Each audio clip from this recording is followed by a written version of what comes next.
ज्ञानञ्जना शलाकय चक्षुरुन्मीलितं येन तस्मै श्रीगुरवे नमः. Jai Gurudev. Broadly speaking, there are maybe two ways that you can look at bhakti philosophy, at the bhakti path. One is the realm of tattva, and the other is the realm of rasa. Tattva means what is the reality that you see in front of you? How you see this reality. Rasa is the realm of expression, of taste, of feeling, of mood, of engagement. So you have the realm of tattva, which is reality, and the realm of rasa, which is expression. If you go to the Gita, Krishna makes it very clear. He is the Supreme Lord. The whole universe rests upon him like pearls on a thread. He is the supreme truth. That is tattva. Tattva is very logical, very systematic. It makes sense. God is the highest. He is Krishna. He is Narayana.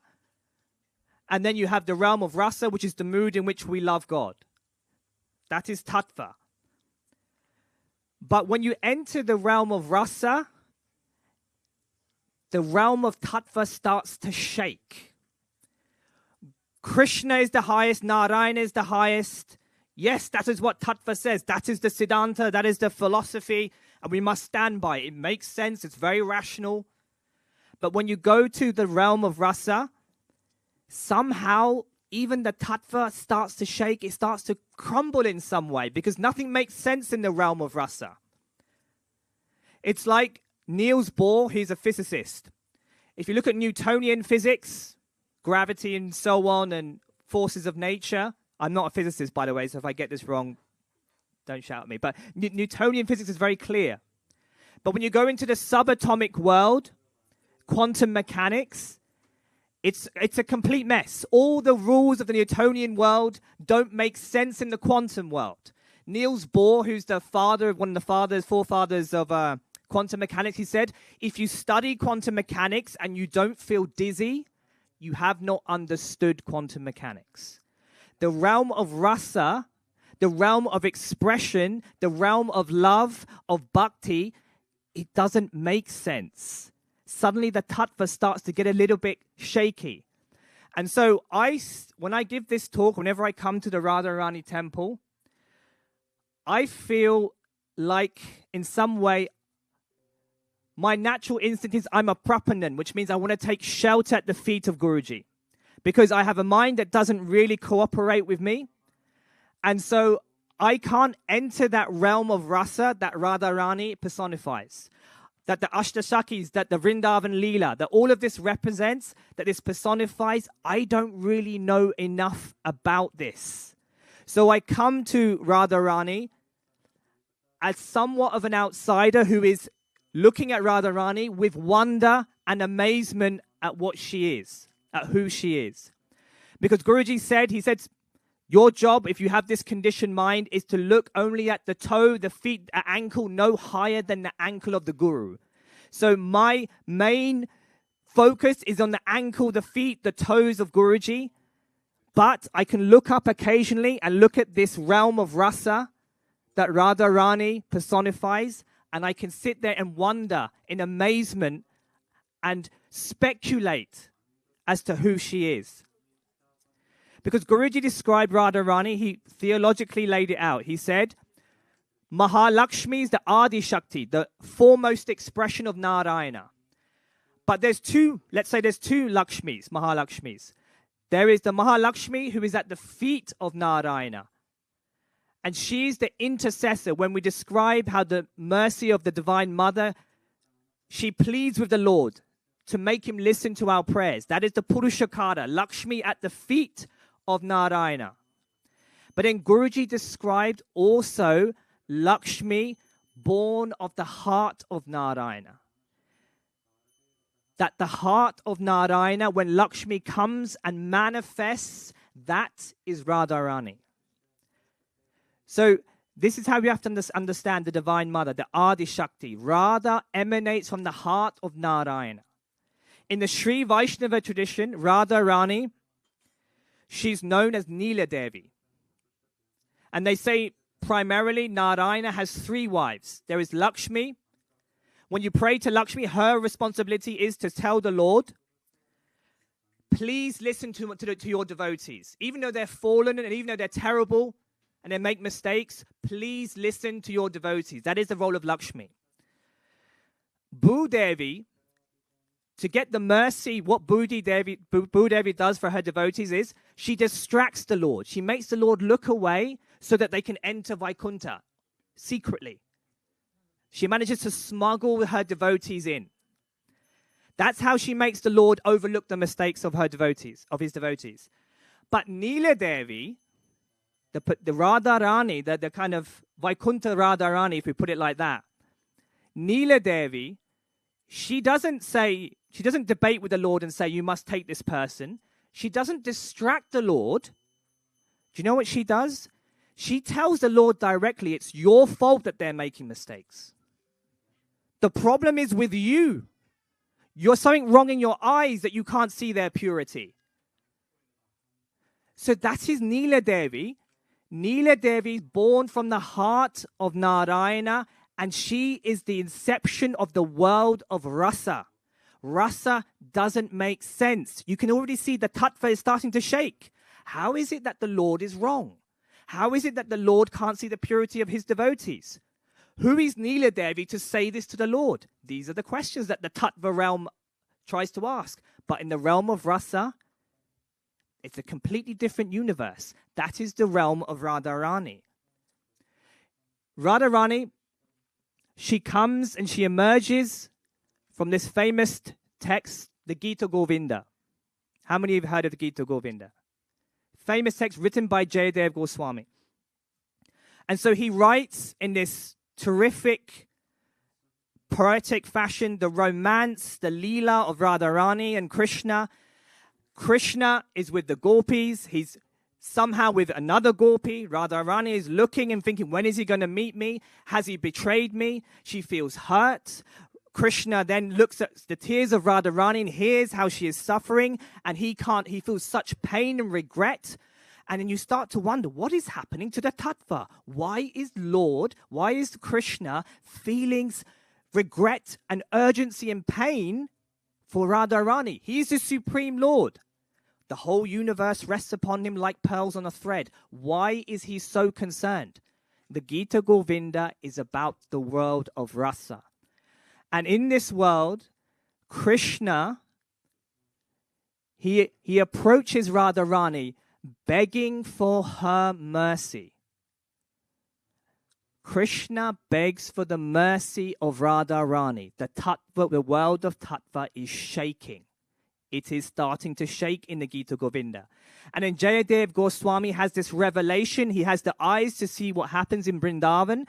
And when he sees this perception, he sees something that completely shocks him, that disturbs him, that he thinks will land him in prison for even uttering it or even thinking it. And what he sees is, in Vrindavan, Krishna has such regret, is so yearning for the love and mercy of Radharani that he does something that you could never, ever, ever think about.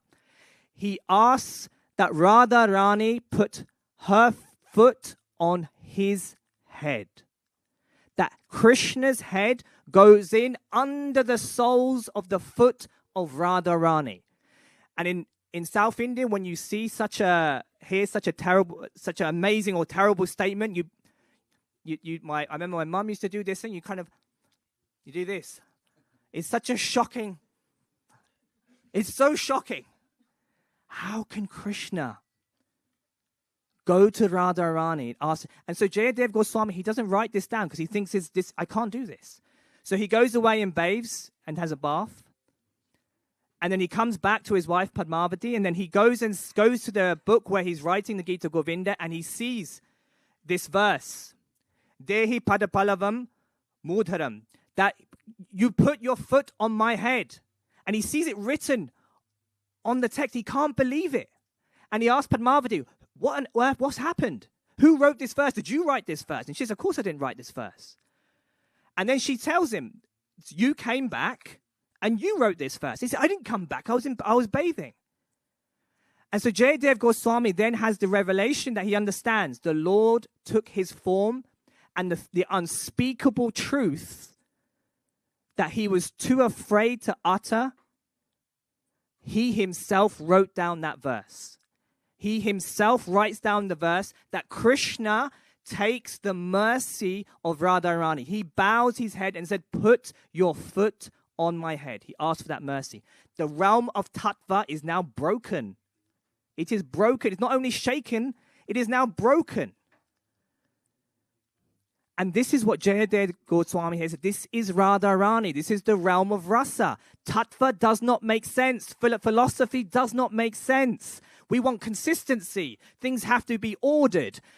Krishna is the Supreme Lord. We bow down to him. But this is the realm of Radharani and Vrindavan. And this is what I mean when I say I can only focus on the feet of Guruji and wonder at this realm, because this realm is something else. It's something else altogether.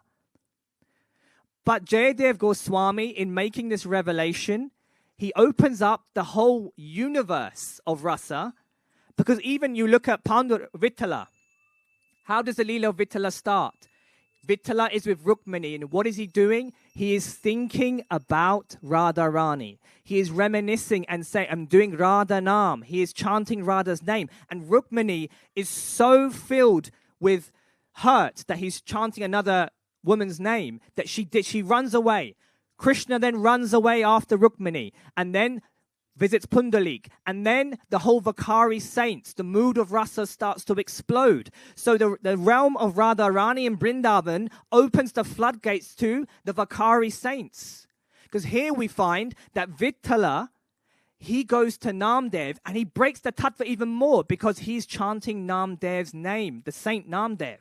He says, "I want the prasadam of Namdev." This is when you have to do this sign again, because the world of tattva is broken. It doesn't make sense anymore. Krishna wants the prasadam of his devotees. Krishna is chanting the name of his devotees. This is the world of rasa, that is Radharani. And so, as a prapanan, someone who is trying to take shelter at the feet of Guruji, who is a mind that is very unsteady and confused and full of doubt, I take shelter at Guruji's feet. And on this day of Radhashtami, I am not asking for this bhakti of Vrindavan. I'm not asking for that. I'm asking for simply a drop to come down to a person who is yet to surrender, because that realm belongs in the post-surrender state. When you've performed Sharanagati fully, then we understand this rasa. But I'm asking that a trickle from that realm of rasa come down to me and all of us, as we are just struggling to take shelter at Guruji's feet, that it falls on us. Because if I say to you, "Do you want to be a trillionaire?" You'll be like, "What's £1 trillion? It's too much. You can't understand what £1 trillion or dollars is. We can't understand that." If I say you want to be a millionaire, that's closer to home. We understand that a bit more. So we can actually long to be to be a millionaire, but $1 trillion is just too much. So I want to be a millionaire at the Guru's feet with the trickle of rasa that comes from Radharani. What they say, the Sri Vaishnavas, about Neela Devi, Radharani, is that she is the personification of something called the Ichha Shakti. Can you all say this word? Ichha Shakti. Ichha Shakti. It means the will and desire of the Supreme Lord.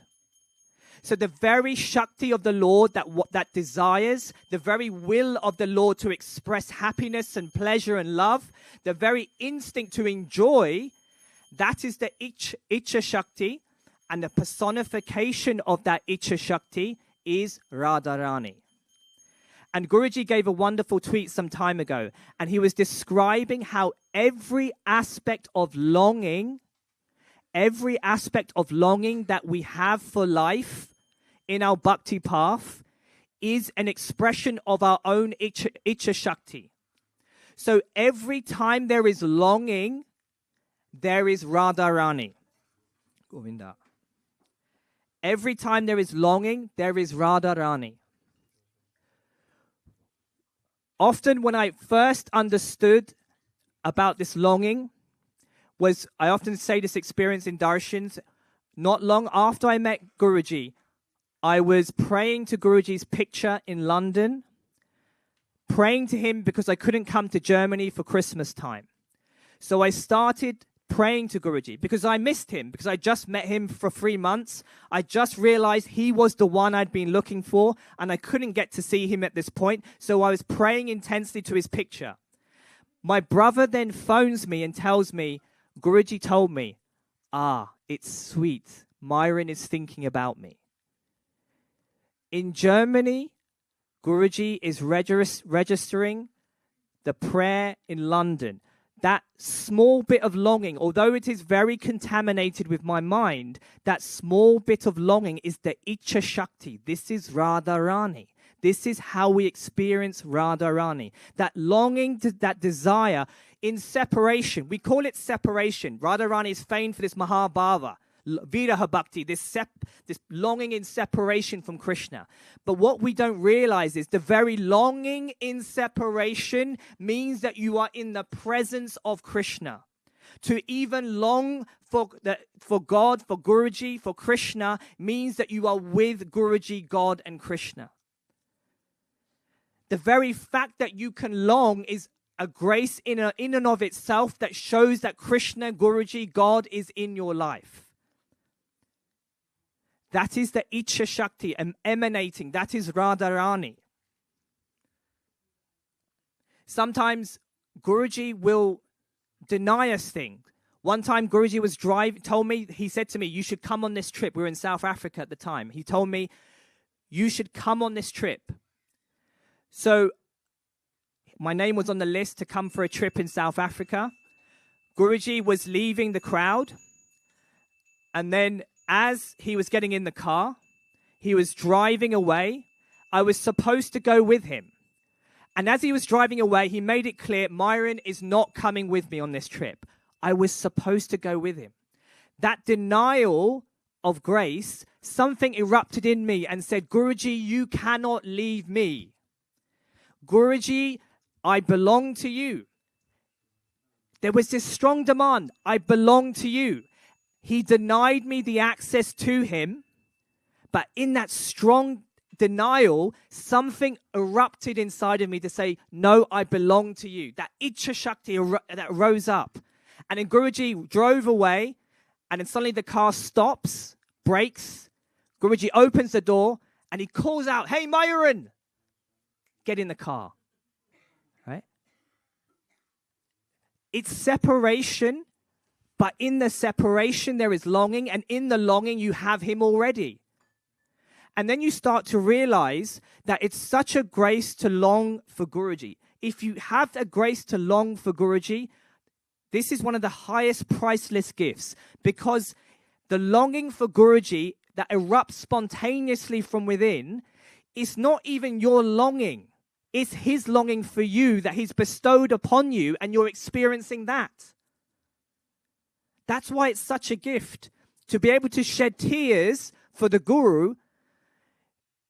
You can't just wake up one morning and shed tears for the Guru. If you are shedding tears for the Guru, it's because he's longing for you. Krishna is longing for Radha. That's why the tears are there. So longing is the Icha Shakti, that is Radharani.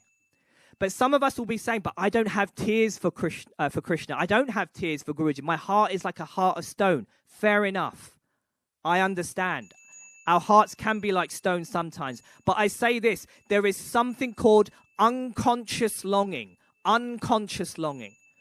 The very fact that you are here means that there is some conspiracy going on at the Atma Shakti level, at your Atma level, unconscious to you, that has drawn you in here. Maybe you didn't want to come. Maybe someone dragged you here. Maybe some uncle, maybe Bhaivi or Sairam pulled your arm and said, you better come. And you felt guilty, but you didn't really want to come.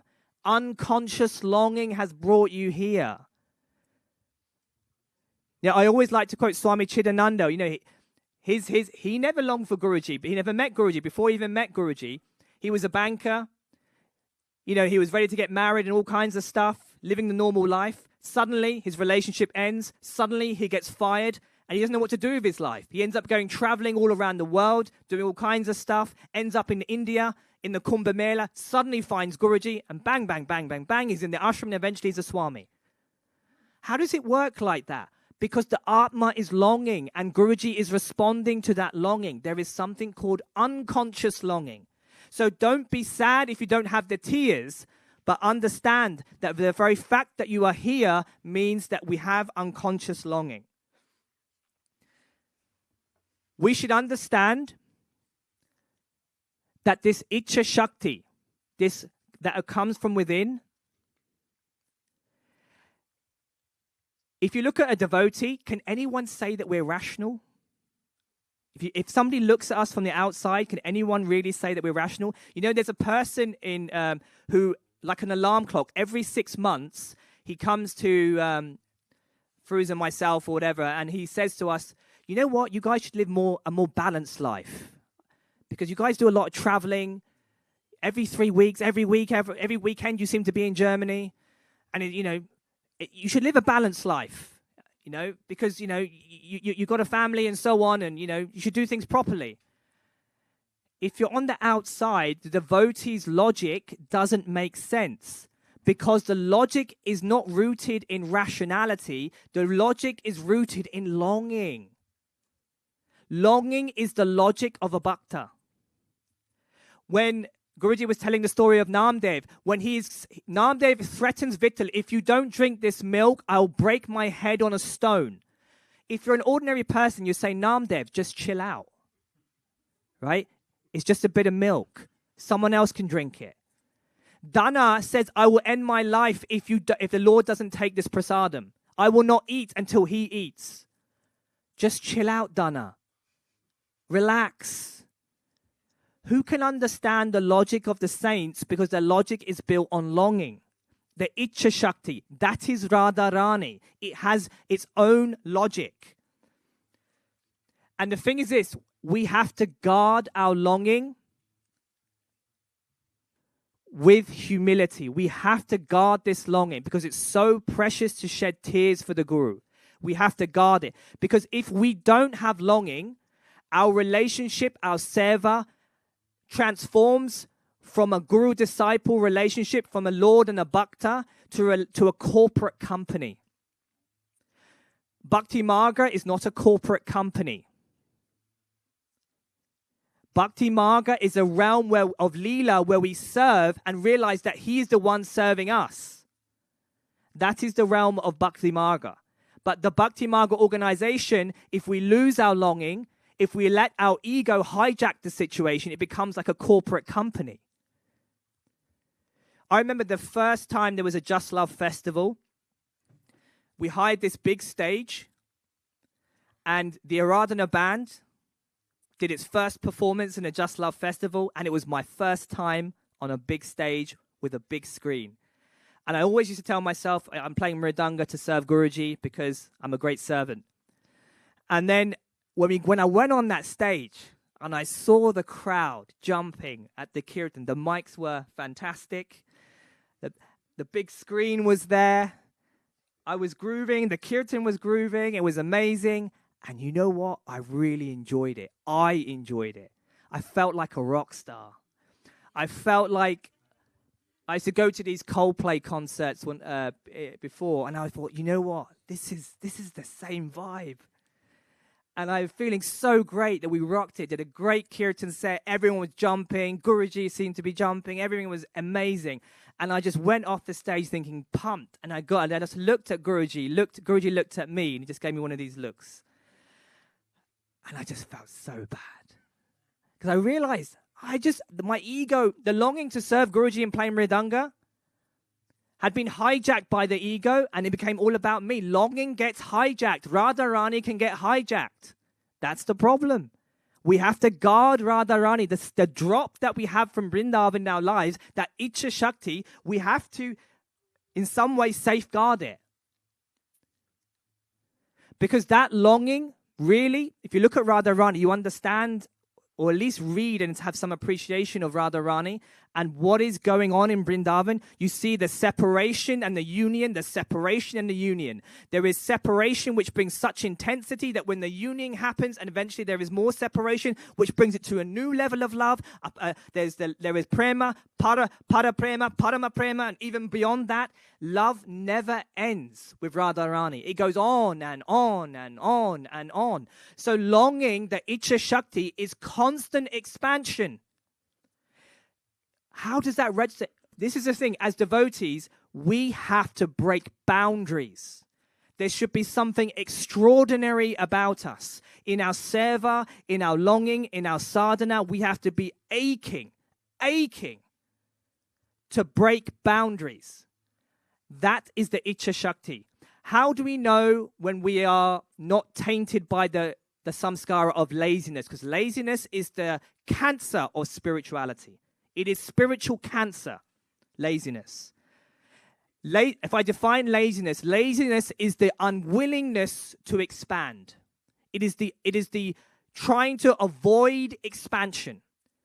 Radharani is the very definition of expansion. So when you are longing to break boundaries, longing to serve, nobody needs to tell you to serve because you want to serve.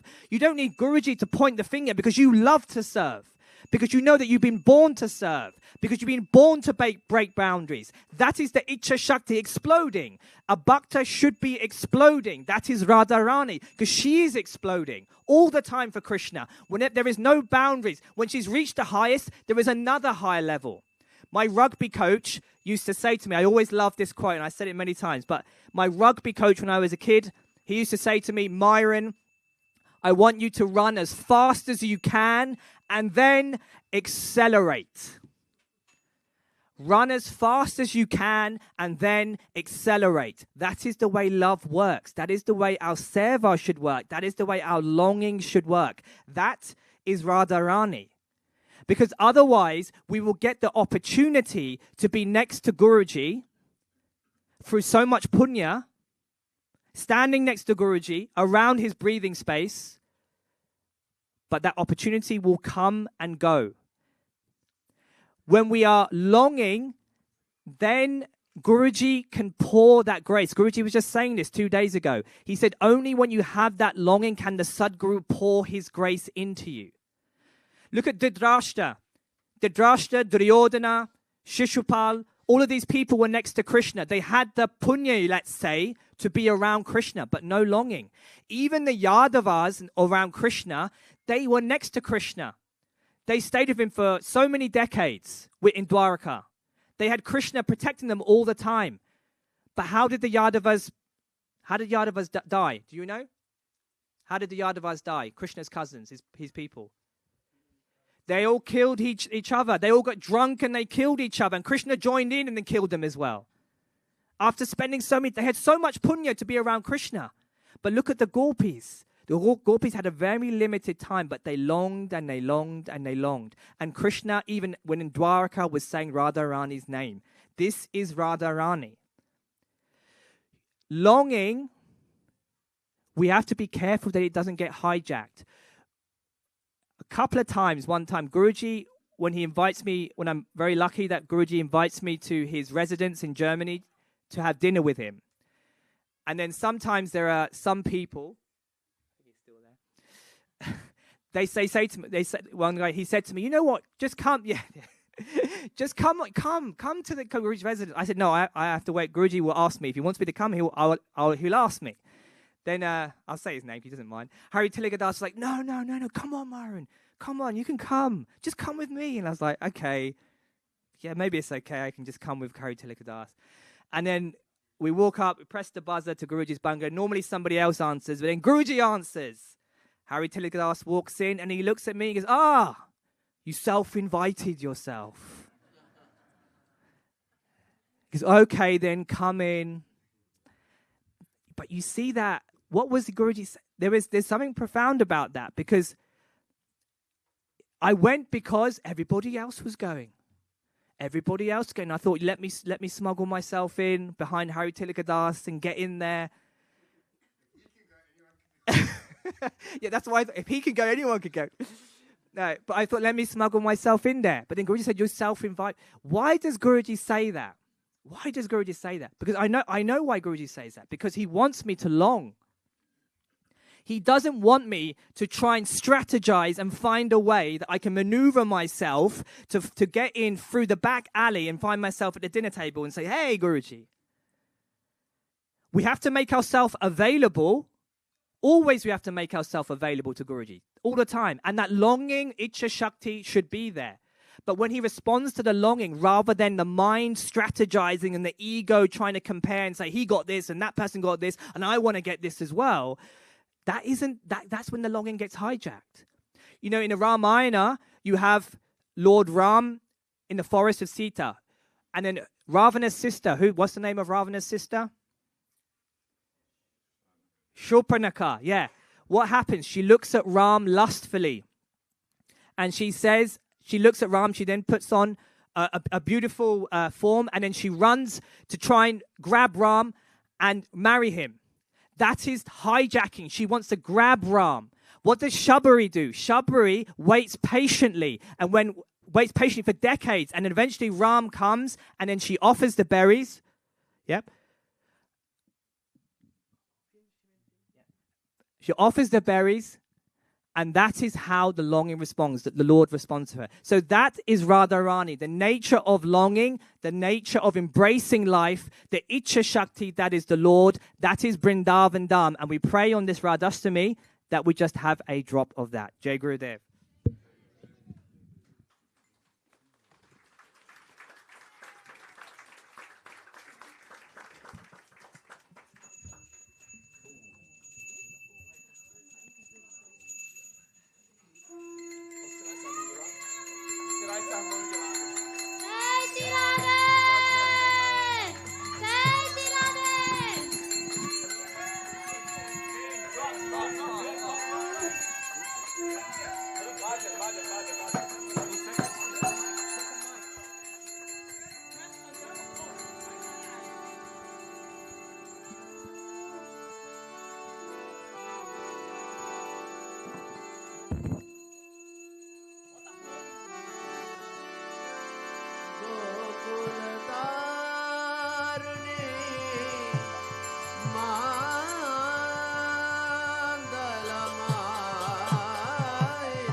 Radhe Jaya Jaya Madhava Daite.